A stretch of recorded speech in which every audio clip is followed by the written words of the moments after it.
আর একটি ভিডিও নিয়ে আপনাদের সামনে উপস্থিত হলাম। তো আজকে যে আমটি আপনাদের দেখাবো সেটা হচ্ছে কিং অফ চাকাপাত, আর পাশে আছে রেড আইভরি। ঠিক আছে, তো দুটো ভ্যারাইটি। আর এর যে আমের ফুল সেটা কিন্তু বেশ বড়ই এসছে। ঠিক আছে, তো আপনাদের এটাও মেপে দেখাচ্ছি। খুব বড় সাইজের একটা ফুল, এটা কিন্তু প্রায় 2 ফুটের কাছাকাছি। এই যে দেখুন, এই যে 2 ফুট। ঠিক আছে, তো এতটা প্রায় লম্বা, গাছটাই প্রায় 2.5 ফুটের মতো।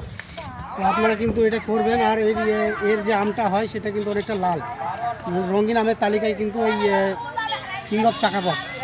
তো এই যে বেস্ট ভ্যারাইটি একটা থাইল্যান্ডের, সেটা বলাই চলে। ঠিক আছে, তো আপনারা এই ভ্যারাইটিটি বাড়িতে করতে পারেন।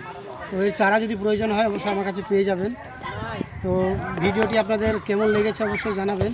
আজকের মতো ভিডিও এই পর্যন্ত, দেখা হচ্ছে অন্য কোনো ভিডিও।